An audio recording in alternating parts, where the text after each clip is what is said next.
Tonight, there is violence in our streets, corruption in our highest offices, aimlessness amongst our youth, anxiety among our elders, and there's a virtual despair among the many. Safe Passage is a program that is usually run by a school district, or by a community agency partnering closely with schools. The lead parties hire professional securities, train community members to monitor the safety needs of students and parents along school routes. This happens in high violence or crime areas. The goals of this program is to decrease crime and violence around schools, increase student attendance, decrease the dropout rate, increase academic performance of students, and increase the perceptions of safety of parents and students. Weed and Seed is a racist plan created by the Bush administration and endorsed by the LAPD.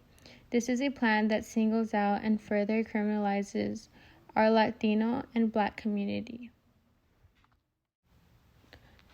The weed portion sets a double standard subjecting youth, the low income, and activists to federal laws, while whites and the middle class will operate under state laws. The seed portion will force out community service programs to go under the Operation Weed and Seed umbrella in order to receive federal and city funds, further dividing the community. Weed and Seed is not beneficial because it is racist, causes unemployment, community controls of the police abuse, and welfare cutbacks.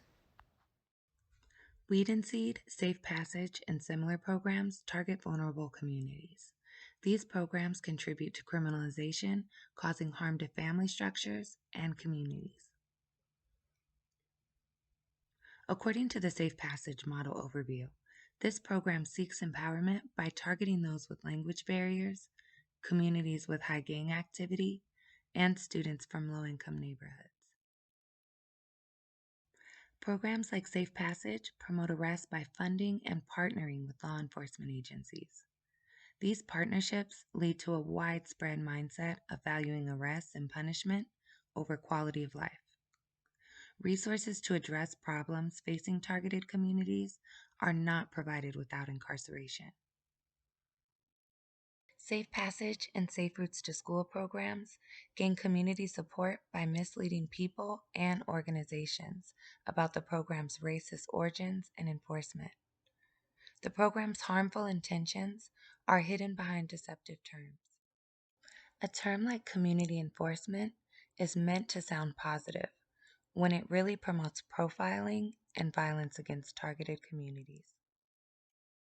Language is a system with great potential to evolve over time, yet coded words and phrases known as dog whistle vernacular remain constant in conversations around reforming police and prisons. Nothing prepares the way for tyranny more than the failure of public officials to keep the streets safe. Historically, conservative politics rely on a supposed disruption of American safety.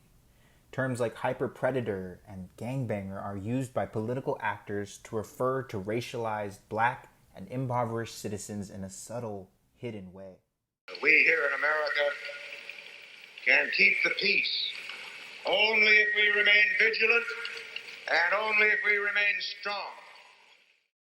A call to community-enforced vigilance to protect Americans from the dangers of poverty and Blackness directly upholds a perspective of white fragility and centers Black bodies as a threat to a privileged, idealized personal safety.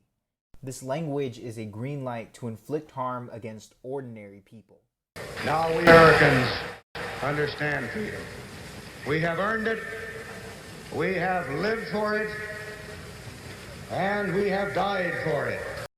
The words at each of our disposal reflect underlying messages.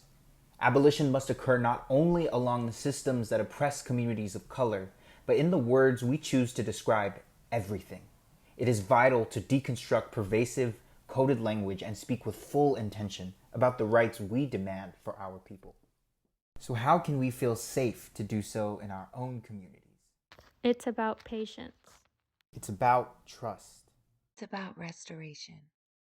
It's about equity. It's about power. It's about revolution, It's about unity Today. for a better tomorrow.